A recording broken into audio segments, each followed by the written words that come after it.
Twisted Fate, but alas, they do not have the space for that, so you need some more CC, maybe from your AD carry somehow. I guess Misfortune would do that.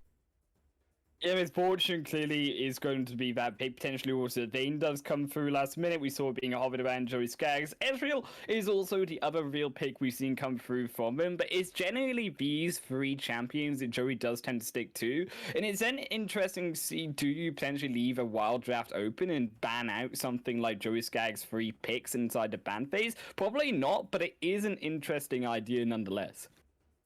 Ooh, we get the Ezreal. I was losing my mind. Let me tell you a story. Everyone was telling me, Ezreal, bad character. Nobody will play him. And I am so sure that Ezreal is one of the best characters in Wild Rift. Oh, I agree. And EU beat everyone to it. You have like a rare claim to fame here, because SEA for a very long time refused to play Ezreal, and EU was. So that's an angle, that's a place where I'm really excited to see what players... coming in, right? Yeah, this is the EU-hopium. I'm really excited to see what players like Joey can do with Ezreal as a pick that is so strong here in Europe. Oh man, I really expect though, of course, it's going to be a major uphill battle here for Therapy Session to come up against, of course, the reigning EU champions in Team Queso. They are coming onto the Rift already, and it then is exciting to change through about this mid lane matchup, because you see, of course, what potentially is going to be, I would believe, decided, yes, the Arya, of course, versus the Diana. It comes towards this mid lane matchup, particularly around the 2-minute mark, setting up around these Drakes, that you start to see priority being so important in the mid, I think, from what we've seen in group stage. It's about how do you allow that mid laner to roam, and it's something that we have been seeing very oppressively taken down as a strategy by some of our teams who are here. Also, Rick's doing one of those strategies, trying to find and funnel members through to the top side to push back the enemy top laner. That's also something we can see in another series, but however, it is going to be intriguing to see if Team Queso follow in their footsteps. I do apologize for some minor technical issues at the very start, but we got it all sorted now. The game just didn't want to get captured. It was elusive. But we're good now, let me tell you that, Highland. Asian it up. You control it. And we're into the game. We've thrown the key away, right? So, where am I looking for this game to start? The answer is here in the mid lane because of the Lee Sin. Anders has tremendous pressure, as all Lee Sins do. Oh, good charm. Indeed it is, and that's going to push only further away to Diana. They're going in though. This is huge, coming straight first, but he claps it straight on back, and unfortunately Lee Sin going in for first blood gets punished. And I'm just saying, this is an upset already coming through in the mid lane, but I think, of course, Diana having to back out, you are going to have to stay here with the Kazakhs to try stop this wave being pushed in. So there is still pressure coming through from Team Queso, albeit it is a slight over-aggression, right? There's this tremendous pressure on Lee Sin's to make early plays, because Lee Sin is at its strongest at level 3, not to say Lee Sin isn't strong throughout the early game, but at level 3 Lee Sin is stronger than almost anyone else in the game, because this is a full character and nobody else is. So you can see there, Anders able to blow up a Renekton in the top lane, which no other jungler would be able to do. Unfortunately, that pressure went wrong in the mid lane, and it might go wrong here again as the Moonfall is online.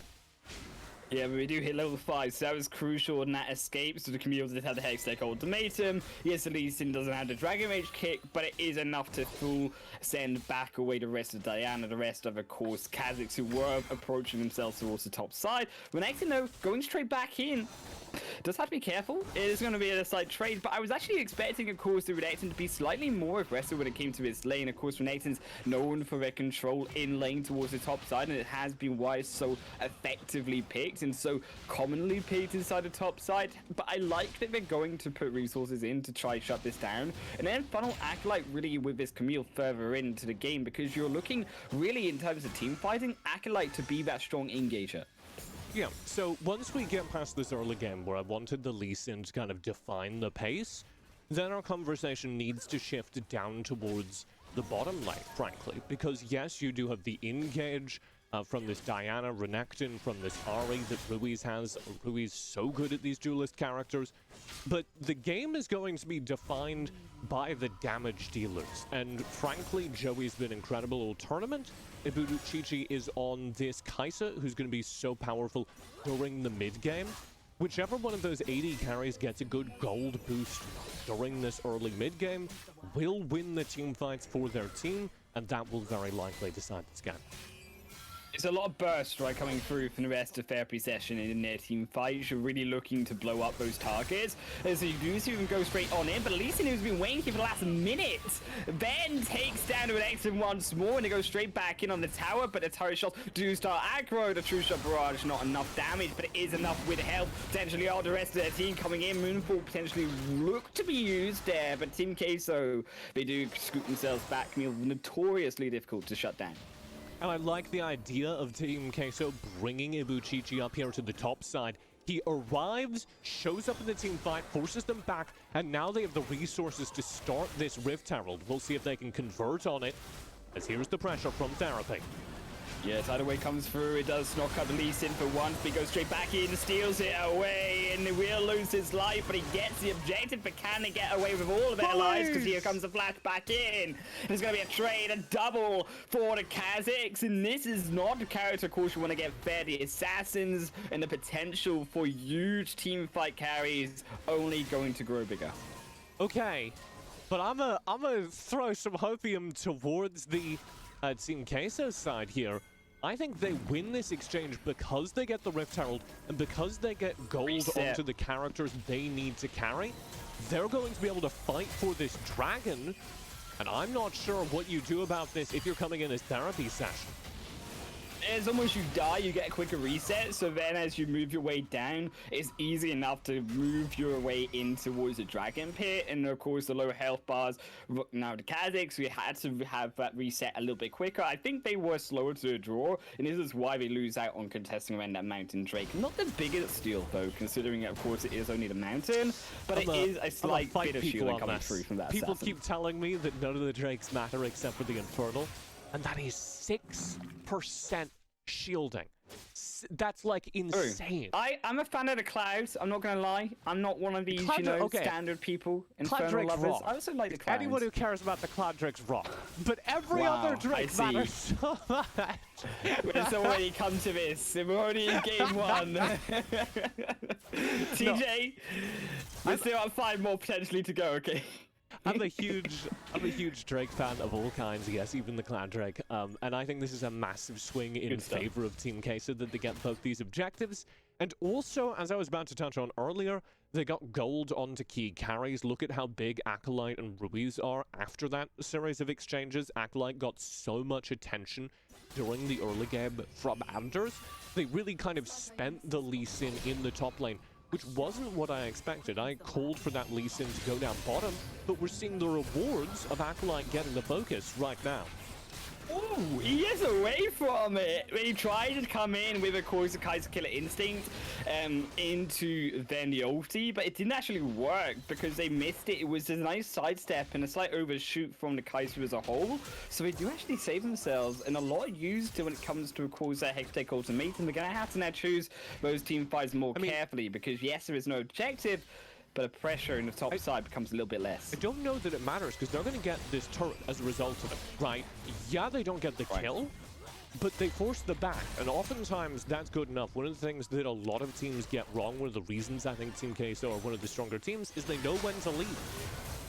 But do you know what I really love here? Not only in mid lane, of course, is Kill going straight on in to Ibu, but also the fact that they control the waves down towards the bottom side. Diana's been trying to find that anti-push towards the bottom and take a turret in response, but they can't do it because the waves weren't in their control. So it's actually great macro control coming through from Team Queso.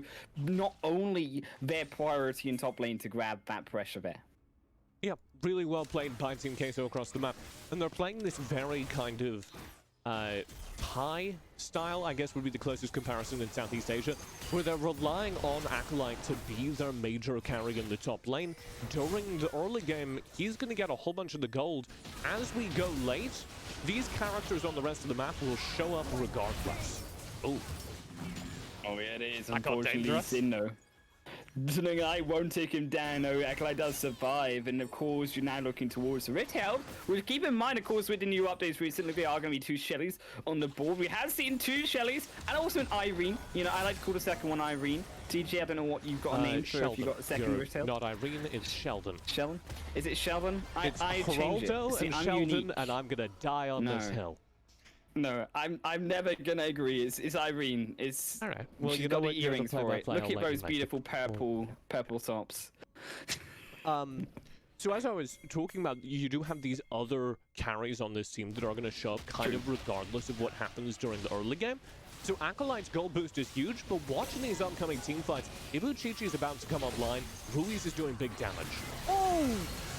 Right, indeed. That's a big steal, though, and he steal one back for himself. So 1-for-1, and the tidal wave comes through wide. But all the health bars Team Queso, they're low, and now they execute the low health target. Split away allows the Kazakhs to find one more, an extra one, but not before Ibu secures one back onto Joey. So it is going to be a 2-for-2 trade. I think actually a lot cleaner than what you potentially could have expected it to come through from Team Queso. You can see them trying to dive themselves round towards the Infernal, but because they don't again have the health bars this time on Androzed, it makes it still very tricky to be able to contest this, not on top of the fact that you've got a Sheldon coming through the top side onto tier 2. Anders looking for the steal. It is. The Sonic Wave is there, but it might not just connect. That is a nice charm onto one, but it doesn't secure it onto the jungle and Moonfall back into 2, but it's very overextended from the Diana, and the team cannot follow up. We take one back. I think this is what we kind of talked about as well, and behind the scenes of those slight overreaches coming through from Therapy Session.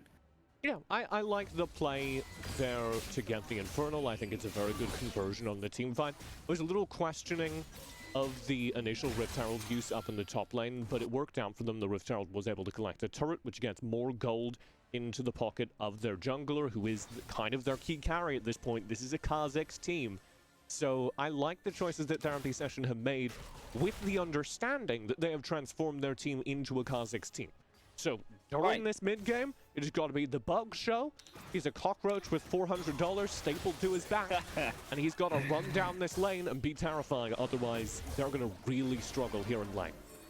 But also Team Queso are a ginormous boot, right? They can just come in and stomp him down, because as much damage as he puts out, he's also looking fairly squishy, but now, thankfully, because he has brought up, crucially, this third item, the Guardian Angel, it does buy him a little bit more survivability. Is also... There comes through the dash from D. Lee Sin, gets him back out. He's got 10k. That's like the remarkable part. 11k, actually. Yeah, it's 4-0, right? I love that the way they transitioned in Kazakhs, because they know that he is a key carry. This is a really cool composition because it is built entirely around the Kazakhs, but he's got to make it work. He's got to find the kills. Oh, but they find one anyways. This Diana takes down the Lulu, so now they've got the priority, got this pressure coming through the mid lane. Yes, Camilo's coming in for the top side, but they're looking potentially for his engage with the Hex Deck Ultimatum. It's not going to come because they gained the patience this time coming through from Therapy Session. I'm actually very impressed in the way that they are playing this, despite the fact that, yes, they've got a massive Kazakhs, but a gold lead, and still a 1-for-1 objective trade out here for Team Queso. Yeah, and this is the other side of this. If you look at what was happening in the jungle during that kind of downtime, all of the jungle, I'll point because I'm controlling the camera, all of the jungle here was cleaned out by Team Queso.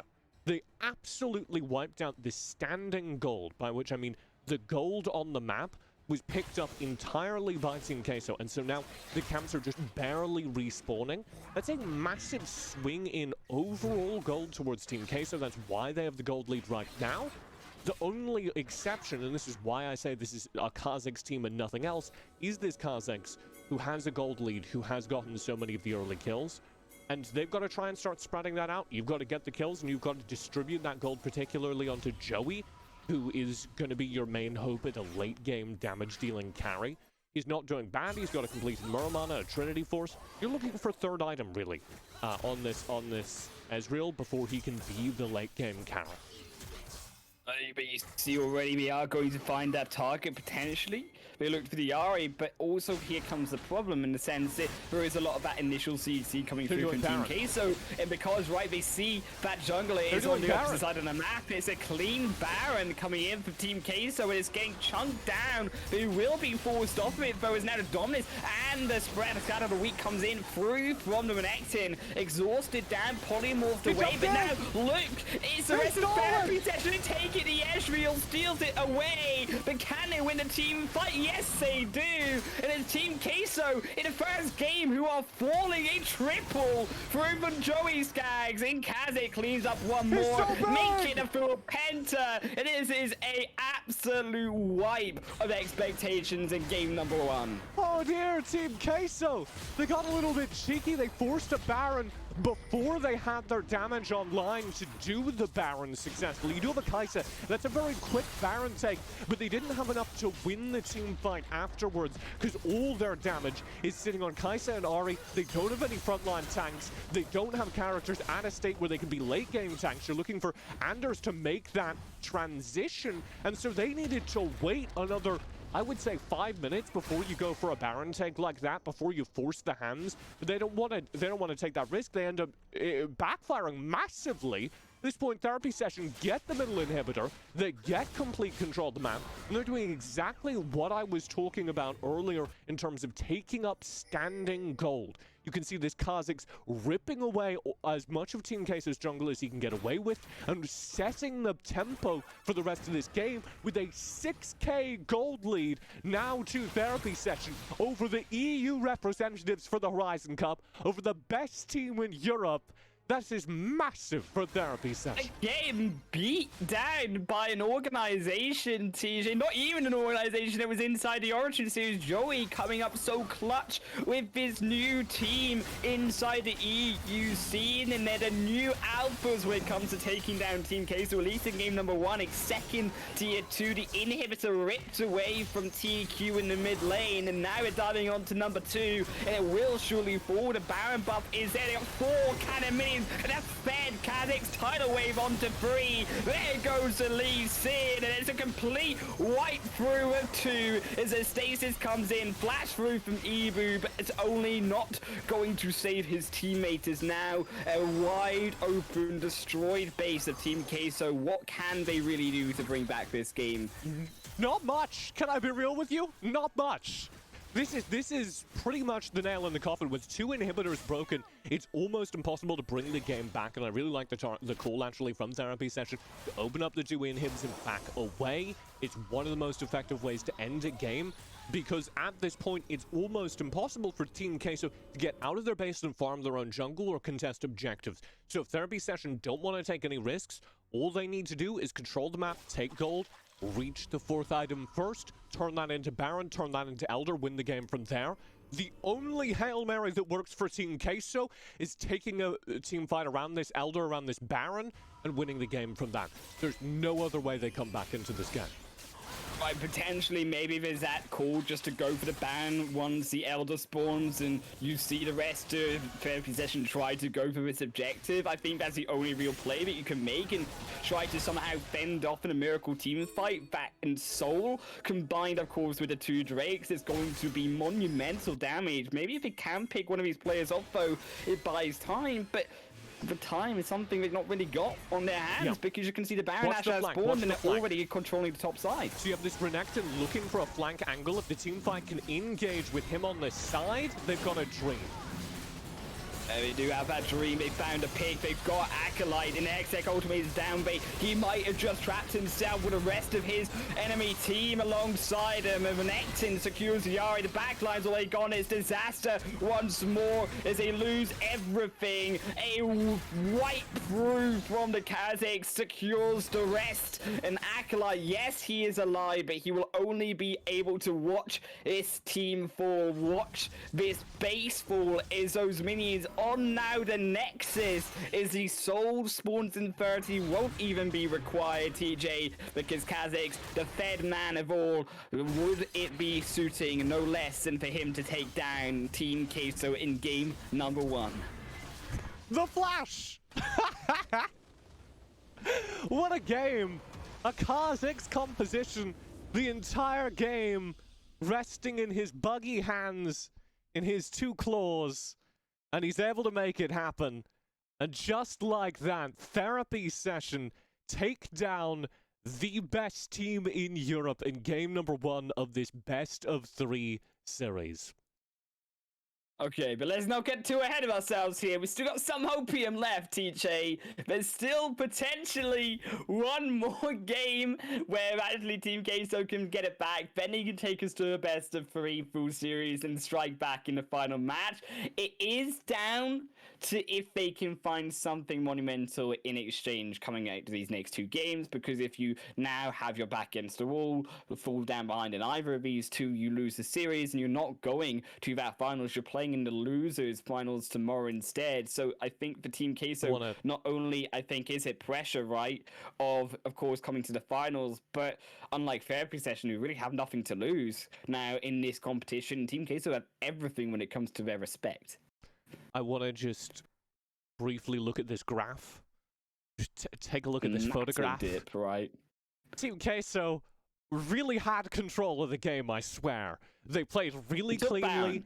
They had a dicey early game, pulled it back with the mid-game team fights, turned in towards the mid-game, lose a team fight to a big Kha'Zix, and that is just it. We are done.